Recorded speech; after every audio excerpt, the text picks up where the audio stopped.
Hello friends. Computer के architecture को समझने के पहले हम ज़रा सा माइक्रो प्रोसेसर के आर्किटेक्चर को समझने की कोशिश करेंगे, क्योंकि हमें पता है कि ब्रेन ऑफ कंप्यूटर सिस्टम तो हमारा माइक्रो प्रोसेसर है।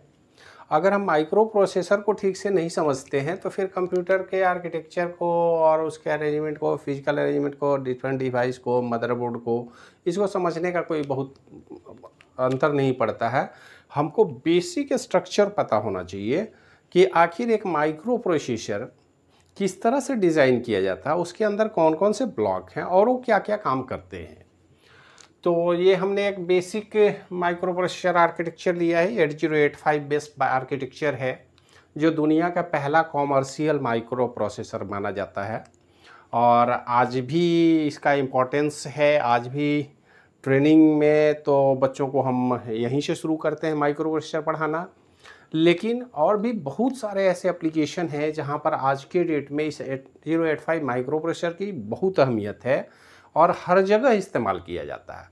तो सबसे पहले माइक्रो प्रोसेसर के बेसिक स्ट्रक्चर को हम समझने की कोशिश करेंगे कि आखिर माइक्रो प्रोसेसर के अंदर ये तो निश्चित है कि ये डिजिटल इलेक्ट्रॉनिक सर्किट है, very large scale integrated circuit है, माइक्रो इलेक्ट्रॉनिक्स की टेक्नोलॉजी पर बेस्ड है और इसलिए इसको बहुत इंटीग्रेट करके, कॉम्प्रेस करके छोटे से छोटे साइज में बनाया जाता है। लेकिन एक माइक्रो प्रोसेसर के अंदर क्या क्या होता है, अगर हम गौर से देखें तो इस माइक्रो प्रोसेसर के अंदर सबसे पहले आप देखेंगे तो ऐसे बेसिक अगर माइक्रो प्रोसेसर की हम बात करें तो हम लोग दो तीन बातें मान के चलते हैं कि माइक्रो प्रोसेसर है तो ALU होगा, उसके अंदर कंट्रोल यूनिट होगा और उसके अंदर रजिस्टर होगा।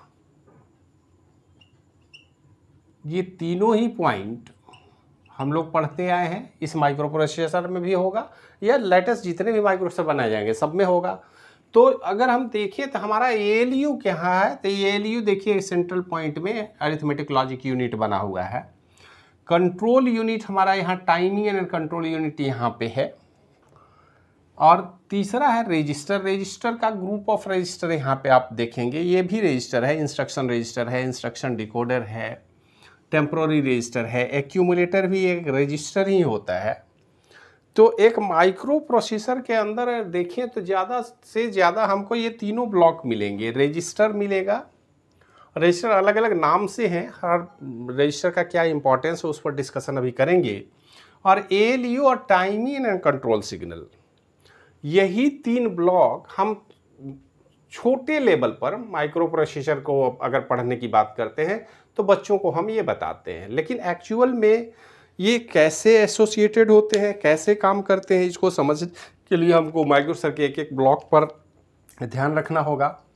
सबसे पहले अगर हम बात करें तो हर माइक्रो प्रोसेसर में डेटा मूवमेंट के लिए हमारे तीन तरह के बस की ज़रूरत है, जिसमें आप देख सकते हैं ये है हमारा डेटा बस, ये हमारा कंट्रोल बस है और यहाँ पे आप देखें तो एड्रेस बस है। ये एड्रेस या एड्रेस बफर जो है एक्चुअल में ये जो बाहर की ओर निकल रहा है या ये जो है ये एड्रेस बस है। मतलब तीनों ही बस हमारे CPU के अंदर है। बस का मतलब है कि उस पर्टिकुलर सिग्नल को कैरी करके एक जगह से दूसरे जगह लेके जाना, मतलब एक कम्युनिकेशन लिंक एस्टैब्लिश करना। माइक्रो प्रोसेसर के अंदर भी बस होते हैं और माइक्रो प्रोसेसर के बाहर मदरबोर्ड पर भी बस बनाए जाते हैं। तो अगर इसको हम ठीक से समझने की कोशिश करें तो सबसे पहला नंबर आता है अरिथमेटिक लॉजिक यूनिट, ALU।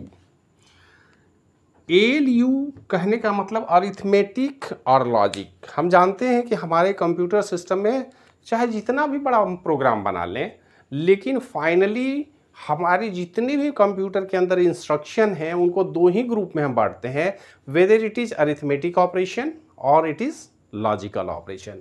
अगर हम अरिथमेटिक ऑपरेशन की बात करें तो अरिथमेटिक ऑपरेशन को हम डिफाइन कर सकते हैं कि the set of rules are pre defined.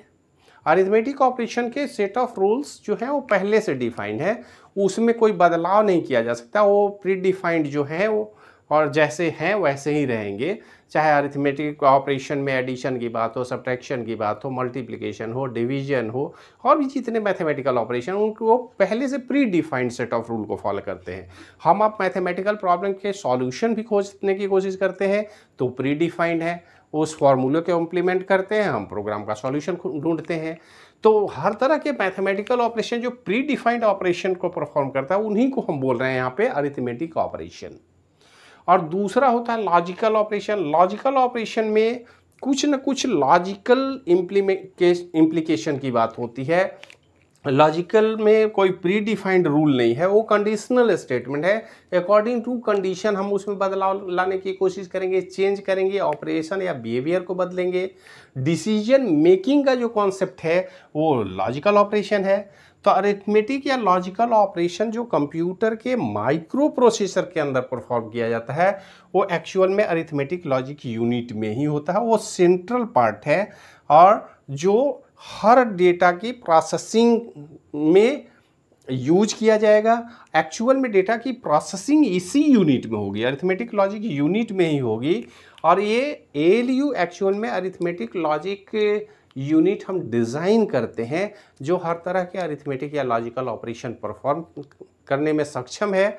और इसमें वही डिजिटल लॉजिक गेट का ही सहारा लिया जाता है, गेट से हम बनाते हैं। और इस अरिथमेटिक लॉजिक यूनिट की कैपेसिटी जो है वो एक्चुअल में, जैसे अगर हम इस माइक्रो प्रोसेसर की बात करें तो अगर हम यहाँ पर 8 जो ब्रैकेट में हमने लिख रखा है, मतलब ये ALU भी 8 बिट का है। एक्चुअल में 8 बिट कहने का मतलब क्या है कि एक ही समय में हम इस तरह से जरा सा यहाँ पर देख लेंगे आप, तो 1 0 1 0 1 1 0 1 और 0 1 1 0 1 0 0 1। इस ऑपरेशन को अगर एक ही बार में, हमारे पास क्या है, ये डेटा है D0 to D7 8 बिट, इस डेटा को एक ही बार में अगर हम जोड़ दें, इस ऑपरेशन को अगर एक ही बार में जोड़ने का मकसद क्या है, जैसे हम लोग सिंपल ऑपरेशन करते हैं 5 + 3 = 8, एक बार में हमने कर लिया। अगर बड़ा डेटा हो तो इस तरह से तो नहीं जोड़ सकते आप, उसको क्या करते हैं, स्टेप बाय स्टेप ऐड करते हैं। तो यहाँ पर हमारे माइक्रो प्रोसेसर में अगर 8 बिट कहने का मतलब है कि सिंगल क्लॉक साइकिल, इस ऑपरेशन को परफॉर्म करने में सिर्फ और सिर्फ सिंगल क्लॉक की जरूरत होगी। तो किसी भी माइक्रो प्रोसेसर का वर्ड लेंथ, अगर सिंगल क्लॉक साइकिल में जो भी ऑपरेशन परफॉर्म करता है एक सेंट्रल प्रोसेसिंग यूनिट, उसको हम बोलते हैं उसका वर्ड लेंथ।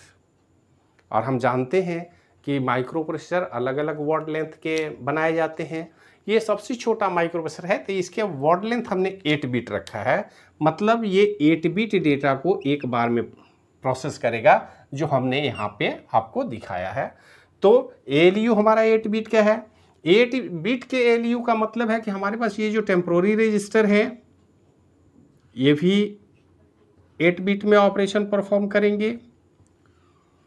और 8 बिट दो जगह से डेटा हमने ट्रांसफ़र किया है, एक टेम्पोररी रजिस्टर से और दूसरा एक्यूमुलेटर से। एक्यूमुलेटर किसी भी माइक्रो प्रोसेसर का सबसे इम्पॉर्टेंट रजिस्टर होता है। रजिस्टर तो बहुत सारे हैं, लेकिन एक ऐसे रजिस्टर की हम बात कर रहे हैं जो ईच एंड एवरी ऑपरेशन में पार्टिसिपेट करे, उसको हम बोलते हैं एक्यूमुलेटर।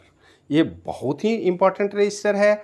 चाहे डेटा लेंथ हमारा 2, 4, 8 बिट जितना भी बिट हो, लेकिन अगर डेटा हमारा सिंगल बिट है, इवन इफ इम्प्लिसिटेड इंस्ट्रक्शन है, मतलब जिसमें कोई डेटा की ज़रूरत नहीं है, जो भी डेटा इम्प्लिसिटेड है, कोई अगर ALU के डेटा पर ही कोई ऑपरेशन परफॉर्म करना है तो भी वो डेटा निश्चित रूप से एक्यूमुलेटर के साथ एसोसिएटेड होगा। सबसे पहला जो डेटा आता है वो एक्यूमुलेटर में आता है। माइक्रो प्रोसेसर में जब हम प्रोग्राम की बात करते हैं तो हमारे माइक्रो प्रोसेसर में प्रोग्रामिंग का एक सीक्वेंशियल एक्सेस है। आप इस तरह से देख सकते हैं, मान लेते हैं इस तरह से हमारे पास इंस्ट्रक्शन है। सबसे पहले हमने इंस्ट्रक्शन दिया, फिर डेटा दिया, फिर मान लेते हैं डेटा दिया, फिर से इंस्ट्रक्शन दिया। ये सीक्वेंशियल एक्सेस की हम बात कर रहे हैं। अगर सीक्वेंशियल एक्सेस करना है, लीनियर प्रोग्राम की बात कर रही है, या प्रोग्राम सीक्वेंशियल मैनर में एग्जीक्यूट होगा माइक्रो प्रोसेसर के अंदर, तो सबसे पहला जो स्टार्टिंग एड्रेस है जहां से हम प्रोग्राम को स्टार्ट करेंगे, ये इंस्ट्रक्शन है, इंस्ट्रक्शन रजिस्टर को जाएगा।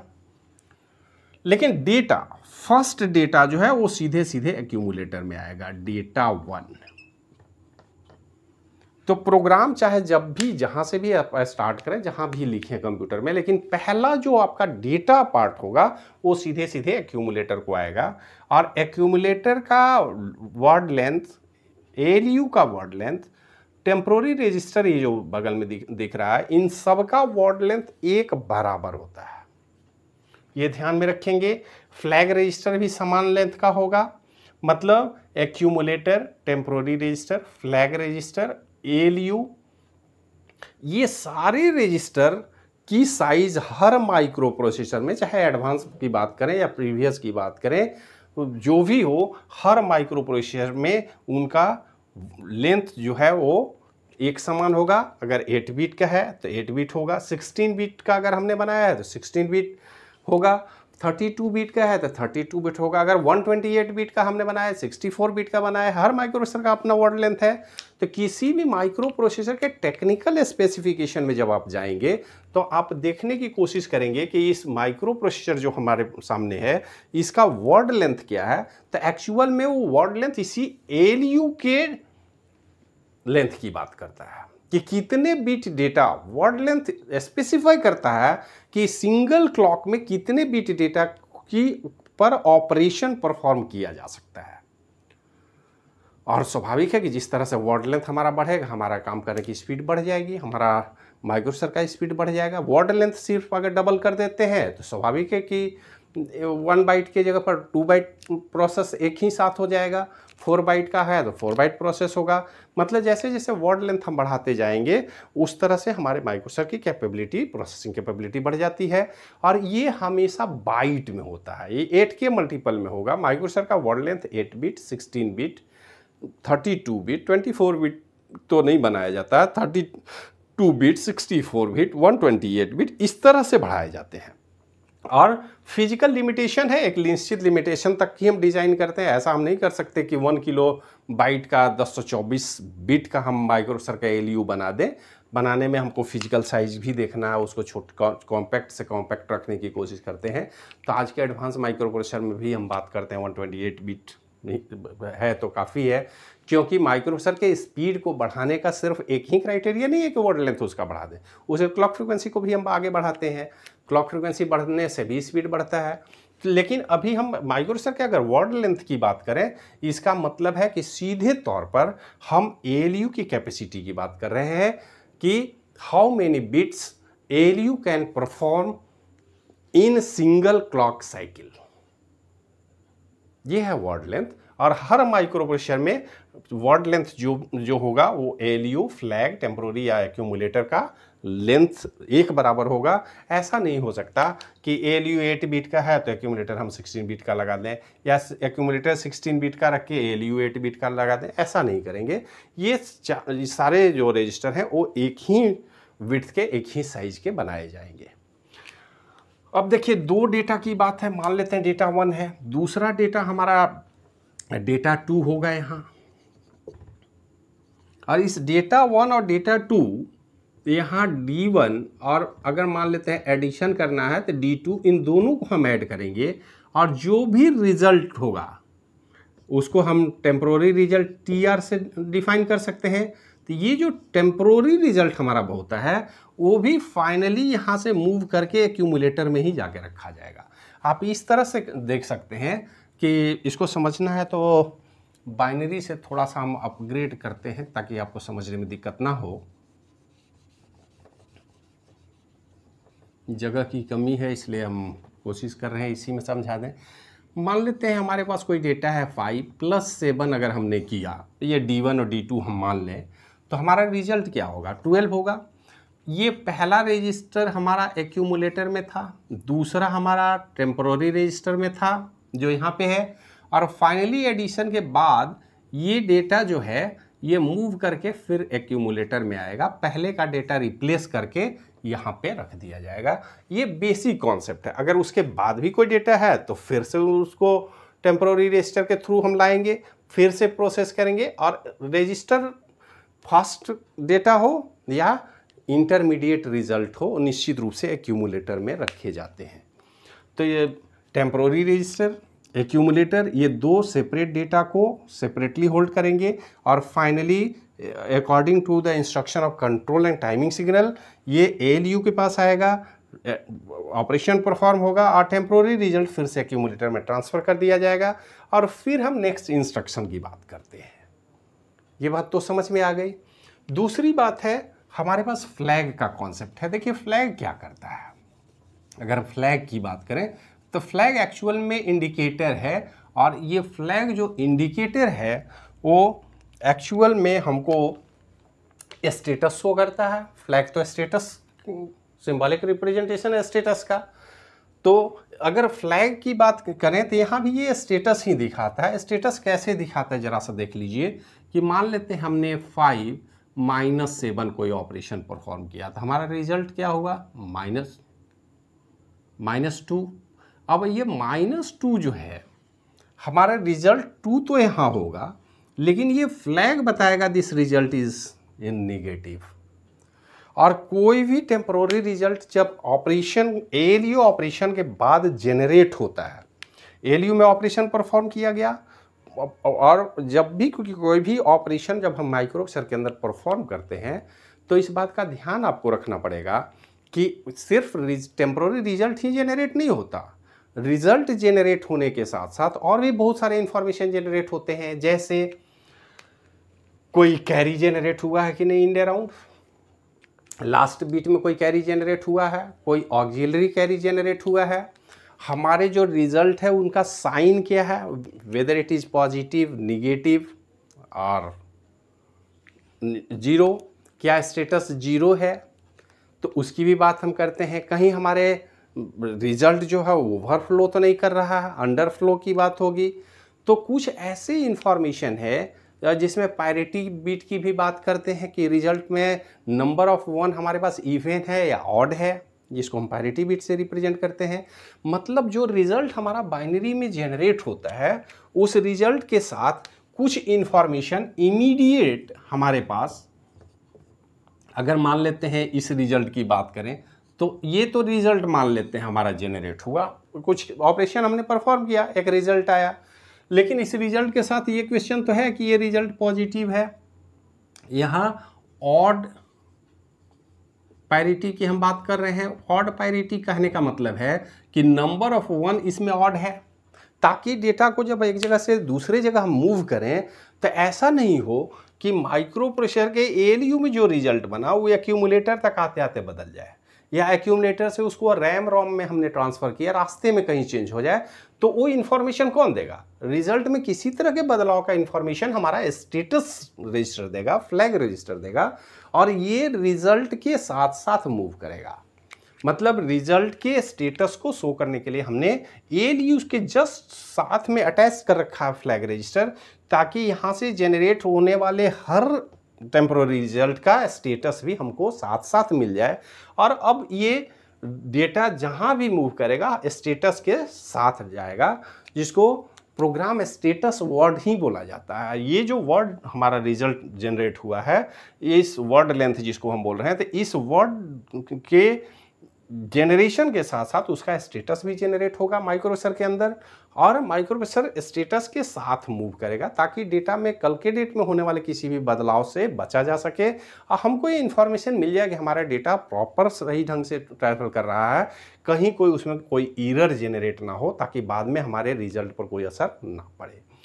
तो आप समझ रहे हैं कि एक्यूमुलेटर मोस्ट इंपॉर्टेंट रजिस्टर है, टेम्पोररी रजिस्टर जो सपोर्ट करेगा ALU को, ALU arithmetic logic operational unit है, फ्लैग रजिस्टर इससे एसोसिएटेड है जो हमारे रिजल्ट के स्टेटस को स्टोर करता है, उसके साथ अटैच कर देता है, ताकि हमारे डेटा में किसी तरह का बदलाव उसके बाद ऑपरेशन के बाद ना हो। तो ये व्यवस्था इन चारों को आप समझ गए। अब देखिए, हम प्रोग्राम जब स्टार्ट करेंगे तो ऐसा तो है नहीं कि डेटा सीधे आएगा। सबसे पहले तो इंस्ट्रक्शन आया था, तो इंस्ट्रक्शन हमारे इंस्ट्रक्शन रजिस्टर में जाता है। तो इसका मतलब है कि सबसे पहली बार जो हमारा प्रोग्राम रन करेगा तो स्टार्ट यहां से नहीं होगा, स्टार्ट तो यहां से होगा। स्टार्ट हुआ, सबसे पहला इंस्ट्रक्शन आया। निश्चित रूप से ये भी रजिस्टर है, इंस्ट्रक्शन रजिस्टर है, और इंस्ट्रक्शन रजिस्टर सबसे पहले इंस्ट्रक्शन को प्रोग्राम से लेके आएगा, क्योंकि बोन न्यूमैन आर्किटेक्चर है, डेटा और इंस्ट्रक्शन एक साथ रखा गया। लेकिन हमें इस बात का ध्यान रखना होता है कि हमारा पहला जो मेमोरी जहाँ से भी प्रोग्राम हम लिखना शुरू करें हैं, सबसे फर्स्ट लोकेशन में इंस्ट्रक्शन होना चाहिए। अब इंस्ट्रक्शन यहाँ से हमने लिया, इंस्ट्रक्शन रजिस्टर को भेजा। इंस्ट्रक्शन रजिस्टर के पास आने के बाद हमें ये पता करना होता है कि इस इंस्ट्रक्शन का मतलब क्या है, तो उसको सबसे पहले हम डिकोड करेंगे। डिकोड करने का मतलब है इंस्ट्रक्शन में हम सबसे पहले पता करते हैं लेंथ। मतलब कोई भी इंस्ट्रक्शन के लेंथ का मतलब ये नहीं कि इंस्ट्रक्शन बहुत बड़ा है या छोटा है। इंस्ट्रक्शन तो फर्स्ट 8 बिट में ही हमको मिल गया, फर्स्ट लोकेशन में इंस्ट्रक्शन मिल गया, लेकिन इंस्ट्रक्शन किस टाइप का है। अगर अरिथमेटिक ऑपरेशन है, जैसे एडिशन की बात हम करें, तो यहाँ पर डेटा क्या होगा, हमको 2 डेटा D1 और D2 चाहिए ऑपरेशन के लिए। अगर इंक्रीमेंट है तो इंक्रीमेंट में सिंगल इंस्ट्रक्शन की ज़रूरत पड़ेगी, और यदि और भी बड़ा इंस्ट्रक्शन है, ग्रुप ऑफ मेमोरी को अगर कॉपी करना है, शिफ्ट करना है, तो उस हिसाब से एरे प्रोसेसिंग की बात है, तो एरे का लेंथ क्या है, कितना बड़ा डेटा मूवमेंट की बात हम कर रहे हैं। तो यहाँ पर उतना बड़ा कॉम्प्लेक्स सिस्टम पर हम विचार नहीं करते। हम ये सोचेंगे कि जो ही हमने इंस्ट्रक्शन को डिकोड किया, तो हमें पता चल गया कि हमको 2 डेटा की ज़रूरत होगी। तो ये डेटा भी कहाँ है, हमारे प्रोग्राम में ही है। देखिए डेटा 1 और डेटा 2, और यही डेटा पहला आएगा एक्यूमुलेटर को और दूसरा आएगा टेम्पोररी रजिस्टर को, ये आप समझ लें। और अगर हमारे पास डेटा 2 है, मतलब इंस्ट्रक्शन के बाद आगे के 2 लोकेशन में डेटा है, तो नेक्स्ट इंस्ट्रक्शन फिर यहाँ से मूव करके कहाँ जाएगा। अगर हमारा लोकेशन 0 0 0 1 1 0 और 1 1 हो, तो स्वाभाविक है कि यहाँ से मूव करके 1 1 में जाएगा। तो ये ऑपरेशन कैसे पता चलेगा कि हमारे इंस्ट्रक्शन नेक्स्ट इंस्ट्रक्शन कहाँ है, तो ये इंफॉर्मेशन देता है हमारा प्रोग्राम काउंटर। ये 16 बिट रजिस्टर है, और ये 16 बिट रजिस्टर एक्चुअल में एड्रेस स्टोर कर, प्रोग्राम काउंटर या इंस्ट्रक्शन पॉइंटर भी कहीं कहीं हम कहते हैं अपने माइक्रोप्रोसेसर में। तो इंस्ट्रक्शन पॉइंटर या प्रोग्राम काउंटर जो है वो एक्चुअल में एड्रेस रखता है, और ये एड्रेस किसका होगा, नेक्स्ट इंस्ट्रक्शन का। मतलब प्रोग्राम चाहे जितना लंबा हो उससे हमको मतलब नहीं है, फर्स्ट इंस्ट्रक्शन के बाद नेक्स्ट इंस्ट्रक्शन किस लोकेशन पर होगा, इसका एड्रेस हमको प्रोग्राम काउंटर से मिलेगा। और प्रोग्राम काउंटर भी एक रजिस्टर है, लेकिन आप देखेंगे कि ये 16 बिट रजिस्टर बनाया गया है। एक्चुअल में प्रोग्राम काउंटर, स्टैक पॉइंटर, इंक्रीमेंटर, डिक्रीमेंटर, ये सारे रजिस्टर एड्रेस को स्पेसिफाई करते हैं, इसलिए इनका लेंथ कोई ज़रूरी नहीं है कि डेटा के बराबर होगा। डेटा हमारा माइक्रोप्रोसेसर 8 बिट में प्रोसेस कर रहा था, इसका वर्ड लेंथ था, इस वर्ड लेंथ से बिल्कुल अलग होगा। ये आपको यहाँ पर 16 दिखा रहा है, कहीं 20 होगा, कहीं 32 होगा। अकॉर्डिंग टू डिज़ाइन, जितने भी मेमोरी एड्रेसिंग कैपेसिटी जो माइक्रोप्रोसेसर का है, वो लेंथ बताता है प्रोग्राम काउंटर या स्टैक पॉइंटर। तो स्टैक पॉइंटर या प्रोग्राम काउंटर, इंक्रीमेंटर, डिक्रीमेंटर, चूंकि ये एड्रेस को बताएगा, क्योंकि नेक्स्ट इंस्ट्रक्शन हमको कहाँ मिलेगा, किसी न किसी मेमोरी लोकेशन में मिलेगा, तो ये हमेशा एड्रेस को स्पेसिफाई करता है। इसलिए इनका लेंथ और माइक्रोप्रोसेसर का वर्ड लेंथ दोनों अलग अलग होंगे, दोनों से कोई मतलब नहीं है। ये बताएगा एड्रेसिंग कैपेसिटी, किसी माइक्रोप्रोसेसर के पास कितने मेमोरी लोकेशन को एड्रेस करने की कैपेसिटी है, ये इंडिकेट करता है हमारा प्रोग्राम काउंटर। अब प्रोग्राम काउंटर का कैसे पता चला, after decoding the instruction. Instruction आया, हमने डिकोड किया, डिकोड करने के बाद नेक्स्ट जो भी डेटा का लोकेशन है उसको छोड़ के उसके बाद इंस्ट्रक्शन पर मूव कर गए, और उस एड्रेस को यहाँ हमने भेज दिया, ताकि माइक्रोप्रोसेसर के एक साइकिल कंप्लीट होने के बाद नेक्स्ट इंस्ट्रक्शन के लिए हमको इंस्ट्रक्शन पॉइंटर या प्रोग्राम काउंटर उस लोकेशन पर ले जाए जहाँ नेक्स्ट इंस्ट्रक्शन मिलेगा। ये बात समझ में आ गई। और स्वाभाविक है कि प्रोग्राम काउंटर के बाद जो भी एड्रेस आया उसके आधार पर इनको इंक्रीमेंट किया जाएगा एड्रेस बफर को, और इस एड्रेस बफर को जब हम यहाँ से अपडेट करेंगे तो एड्रेस देखिए हमारा, यहाँ तो हमने कहा कि एड्रेस भी 16 बिट का है, यहाँ एड्रेस बफर देखिए 8 बिट है। और 8 बिट हम एड्रेस और डेटा दोनों को कॉम्प्लेक्स, ये जो प्रोविज़न है इसको हम लोग बोलते हैं multiplexed address data bus. Multiplex मतलब हमने मिक्स कर रखा है, हम एक कॉमन लिंक की बात करते हैं और एक कॉमन डेटा बस है, और लेकिन उसी डेटा बस का इस्तेमाल हम कभी एड्रेस के लिए करेंगे, कभी डेटा के लिए करेंगे। माइक्रोप्रोसेसर का डिज़ाइन ऐसा बनाया गया है, देखिए 16 बिट एड्रेस है तो 8 बिट हायर बिट हम A8 to A15 address only रखे हैं, और ये जो लोअर ऑर्डर एड्रेस है जो AD0 से AD7 है, इसमें एड्रेस भी है। आप यहाँ पर ऐसे लिख सकते हैं कि ये हमारा A0 से A7 है और यहाँ पर हमारा है D0 to D7, इन दोनों को यहाँ पर मिक्स कर दिए, और यहाँ से बाहर निकलने वाला जो हमारा डेटा होगा वो एड्रेस डेटा मल्टीप्लेक्स होगा। लेकिन मल्टीप्लेक्स का मतलब ऐसा नहीं कि एड्रेस को डेटा से हमने मिला दिया। मल्टीप्लेक्स कहने का हमारा मतलब है कि हम कॉमन पाथ से कभी एड्रेस और कभी डेटा की बात करते हैं।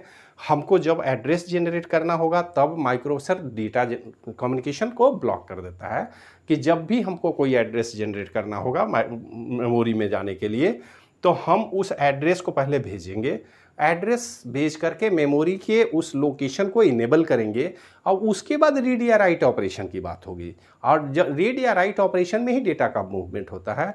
तो माइक्रो प्रोसेसर को ये बात पता है कि एड्रेस और डेटा एक साइमल्टेनियसली नहीं एक साथ काम कर ही नहीं सकते, वो अलग अलग टाइम में करेंगे। तो यहाँ पर टाइमिंग एंड कंट्रोल सिग्नल बताएगा कि जब एड्रेस जनरेट होगा तो इस बफर को हम एड्रेस के लिए खोल देंगे, और जब डेटा की बात होगी तो एड्रेस बफर को लॉक कर देंगे और डेटा लाइन को हम ओपन कर देंगे। इसको हम बोलते हैं मल्टीप्लेक्स एड्रेस डेटा बस।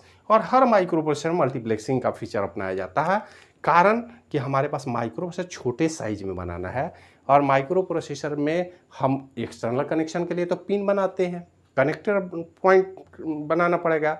तो कनेक्टिंग पॉइंट को जब भी हम डिज़ाइन करेंगे तो बहुत बड़ा साइज में ना हो, खास करके उस स्थिति में जहाँ पर हम एक साथ मर्ज कर सकें।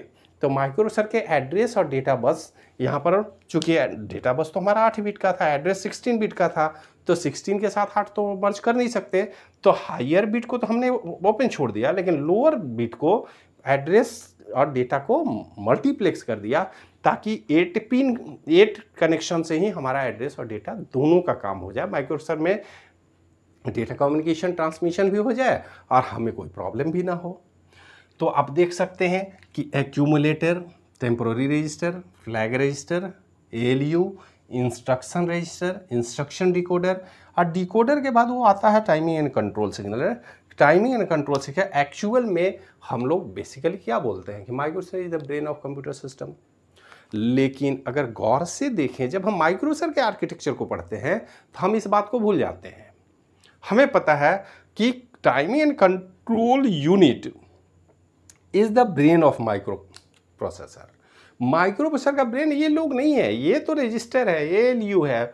ALU और रजिस्टर ब्रेन नहीं हो सकता, ब्रेन तो कंट्रोल यूनिट है, टाइमिंग यूनिट है, जो सिग्नल जनरेट करेगा, ऑपरेशन कंट्रोल सिग्नल जनरेट करेगा, उसके अकॉर्डिंग पूरे माइक्रो प्रोसेसर को कंट्रोल किया जाएगा।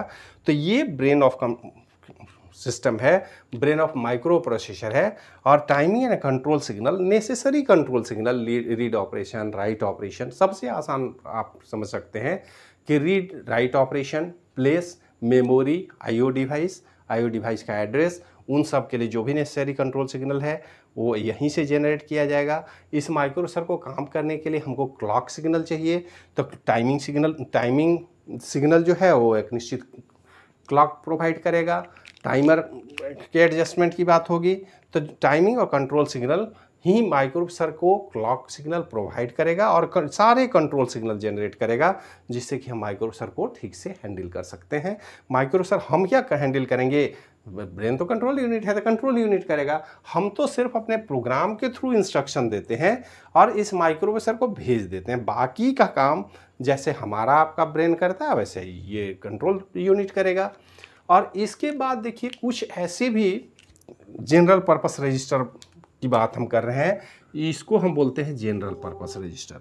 इसमें हमने रजिस्टर का नाम भी दे रखा है BCDEH और L। ये 8 जो ब्रैकेट में दिया है ये वर्ड लेंथ है उनका, उनकी कैपेसिटी है 8 बिट और दोनों मिला है तो यहाँ 16 बिट हो गया।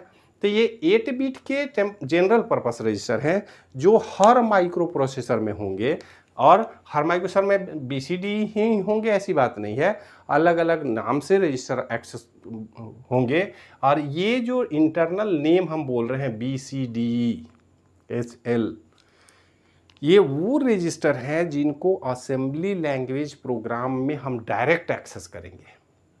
हम अगर डेटा मूव करना है तो रजिस्टर बी की बात करेंगे कि move data into register B, move data into register C, move data into register D, move data into register E, move to register H, move to register L. तो assembly language में जो आप coding करते हैं actual में इस register को by name access करते हैं, और एक्यूमुलेटर रजिस्टर ए के नाम से जाना जाएगा, इसलिए हाँ हमने बी से शुरू किया है। तो ए, BCDE और HL, हर माइक्रो प्रोसेसर में ये रजिस्टर का संख्या फिक्स नहीं होता, अलग अलग होता है। और जब भी माइक्रोप्रोसेसर को इंटरनली आपको समझना हो, आप इस बात का ध्यान रखेंगे कि हर माइक्रोप्रोसेसर में जो रजिस्टर लगे हैं उनका एक स्पेसिफिक नाम है, और जब भी उनको मशीन लेवल पर एक्टिवेट करना हो, ऑपरेट करना हो, उसके लिए असेंबली कोड लिखना हो, हेक्स कोड लिखना हो, तो हम इस डायरेक्ट रजिस्टर की बात करेंगे।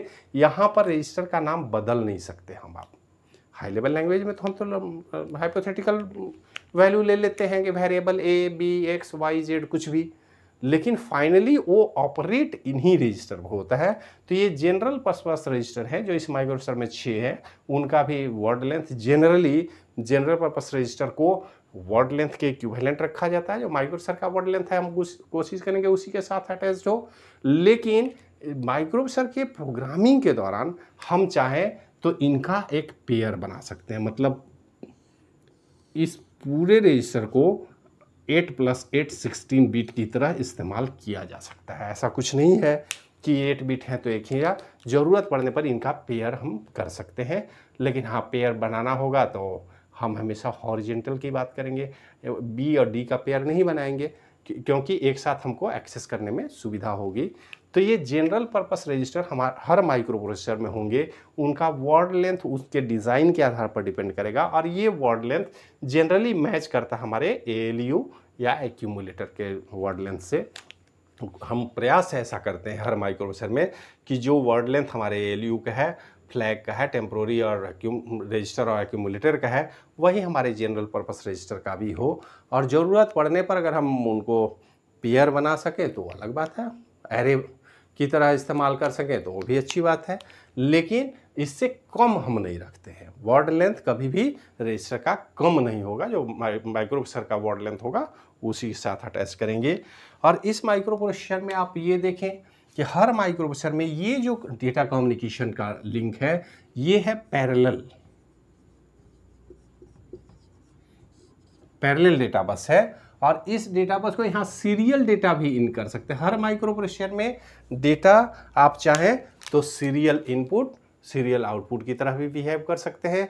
मतलब हम माइक्रो प्रोसेसर को सीरियल भी एक्सेस कर सकते हैं, पैरेलल भी कर सकते हैं। अगर हाई स्पीड करना है तो जब हम पैरेलल में काम करते हैं, लेकिन ऐसा नहीं है, हम सीरियल भी माइक्रो प्रोसेसर के साथ कम्युनिकेशन बना सकते हैं। IO डिवाइस सीरियल डिवाइस से जोड़ करके हम माइक्रो प्रोसेसर के साथ अटैच हो जाते हैं। तो सीरियल और पैरेलल दोनों ही काम करते हैं। और यहाँ पर माइक्रो प्रोसेसर में एक इंटरप्ट कंट्रोल हमने बनाया है। एक्चुअली ये आज के माइक्रो प्रोसेसर में इंटरनल नहीं होता, इंटरप्ट कंट्रोलर बिल्कुल अलग बनाया जाता है। यहाँ पर हमको दिखाने का मकसद ये है कि अगर इस माइक्रो प्रोसेसर में इंटरप्ट कंट्रोलर लगा दिया जाए तो इस इंटरप्ट कंट्रोलर को यूजर या प्रोग्राम के इंटरप्ट से डायरेक्टली एक्सेस कंट्रोल किया जा सकता है। और ये इंटरप्ट कंट्रोलर फाइनली सिग्नल हमको टाइमिंग कंट्रोल सिग्नल को भेजेगा इंटरप्ट हैंडल करने के लिए। हम जानते हैं कि माइक्रो प्रोसेसर जब भी काम करेगा तो उसके पास इंटरप्ट हैंडलिंग कैपेसिटी जरूर होनी चाहिए, क्योंकि माइक्रो प्रोसेसर को आउट ऑफ कंट्रोल हम नहीं छोड़ सकते, माइक्रो प्रोसेसर को तो कंट्रोल करना ही होगा। तो माइक्रो प्रोसेसर को कंट्रोल करने के लिए हमारे पास एक ही विकल्प है कि हम उस माइक्रो प्रोसेसर में इंटरप्ट की बात करें और इंटरप्ट के लिए बाहर से सिग्नल यूजर के थ्रू आ सकता है, किसी आईओ डिवाइस के थ्रू आ सकता है, कम्युनिकेशन लिंक के थ्रू आ सकता है, और नहीं तो सॉफ्टवेयर भी जनरेट कर सकता है। सॉफ्टवेयर या इंटरनल कंट्रोल सिग्नल भी जनरेट किया जा सकता है कि ऑपरेटिंग सिस्टम के कर्नेल से भी इंटरप्ट सिग्नल जनरेट किए जा सकते हैं। सॉफ्टवेयर या हार्डवेयर दोनों तरफ के इंटरप्ट होते हैं, और इस इंटरप्ट को हैंडल करना माइक्रो प्रोसेसर के लिए बहुत ज़रूरी है, क्योंकि माइक्रो प्रोसेसर कोई भी काम कर रहा हो उसकी प्रायोरिटी होती है, और हर इंटरप्ट प्रायोरिटी के आधार पर मास्केबल या नॉन मास्केबल होंगे, उनके आधार पर ये एक्सटर्नल कंट्रोल करने के लिए माइक्रो प्रोसेसर को, इंटरनल तो वो प्रोसेस कर रहा है, सीक्वेंशियल वो प्रोग्राम रन करता रहेगा, लेकिन बीच में जब भी हमको ज़रूरत है थ्रू इंटरप्ट हम माइक्रो प्रोसेसर की एक्टिविटी को कंट्रोल कर सकते हैं by the help of interrupt controller. और ये इंटरप्ट कंट्रोलर जनरली अब बाहर लगाए जाते हैं। वो इंटरप्ट कंट्रोलर सीधे सिग्नल, टाइमिंग कंट्रोल सिग्नल को भेजेगा कि हमको इंटरप्ट सर्विस की ज़रूरत है, आप इस सर्विस को प्रोवाइड करें। तो इस तरह से अगर हम देखें तो एक माइक्रो प्रोसेसर के अंदर में आपके पास डिफरेंट रजिस्टर होंगे, प्रोग्राम काउंटर या इंस्ट्रक्शन पॉइंटर होगा, स्टैक पॉइंटर होगा, इंक्रीमेंटर डिक्रीमेंटर होगा, एड्रेस डेटा बफर की बात होगी। ये सेपरेट हो सकता है, मल्टीप्लेक्स हो सकता है। मल्टीप्लेक्स मतलब दो तरह के सिग्नल एक ही कॉमन लाइन से पास करेंगे, और नहीं तो सेपरेट है तो अच्छी बात है, सेपरेट भी वो कर सकते हैं। जैसा डिज़ाइन होगा उसके आधार पर मल्टीप्लेक्स भी हो सकता है, सेपरेट भी हो सकता है, कुछ पार्ट सेपरेट हो सकता है, कुछ मल्टीप्लेक्स हो सकता है। यहाँ पर तो यही व्यवस्था है कि एड्रेस 16 बिट में 8 बिट सेपरेट रखा, हमने 8 बिट को डेटा के साथ मल्टीप्लेक्स कर दिया। तो इस तरह का डिज़ाइन प्रेफर किया जाता है, और इस तरह से हम पूरे माइक्रो प्रोसेसर के अंदर ब्लॉक बनाए जाते हैं, डिज़ाइन किए जाते हैं, और इतना परफेक्ट डिज़ाइन किया जाता है कि according to the instruction received by the program और यूजर, ये माइक्रो प्रोसेसर इफ़िशिएंटली काम करता है, हाई स्पीड में काम करता है। जैसा कंट्रोल सिग्नल या क्लॉक जनरेट हम करेंगे उस क्लॉक के आधार पर ये प्रोसेस करेगा। लेकिन माइक्रो प्रोसेसर कुछ भी हो, उसमें एक्यूमुलेटर होगा, वैल्यू होगा, फ्लैग होगा, टेम्पोररी रजिस्टर होगा, इंस्ट्रक्शन रजिस्टर की बात होगी, इंस्ट्रक्शन डिकोडर होगा, कंट्रोल सिग्नल होगा, temporary register, general purpose register होंगे, और स्पेशल जो रजिस्टर है जिसमें स्टैक पॉइंटर, प्रोग्राम काउंटर या इंक्रीमेंटर डिक्रीमेंटर, ये हर माइक्रो प्रोसेसर में होंगे। और एक कॉमन माइक्रो प्रोसेसर की हम बात कर रहे हैं। अब इस माइक्रो प्रोसेसर में भी बहुत सारे बदलाव होंगे, तो ये ब्लॉक हम बदलते जाएंगे। अब चूंकि हम आगे के लेक्चर में इस बात पर विचार करेंगे कि हमको माइक्रो प्रोसेसर में अगर कुछ और आर्किटेक्चर पैरेलल कॉन्सेप्ट अगर डालना हो तो फिर कैसे करेंगे, उस पर डिस्कशन हम लोग अगले क्लास में करेंगे। आज के लिए इतना ही छोड़ते हैं, वीडियो को ज़्यादा लंबा नहीं करते हुए तो इसको समाप्त करते हैं। आप इसको समझने की कोशिश करेंगे, और इसमें और बाकी अगर कोई दिक्कत होगा तो आप लोग मैसेज देंगे, क्वेरी करेंगे, उसका जवाब हम देंगे। आज के लिए थैंक यू।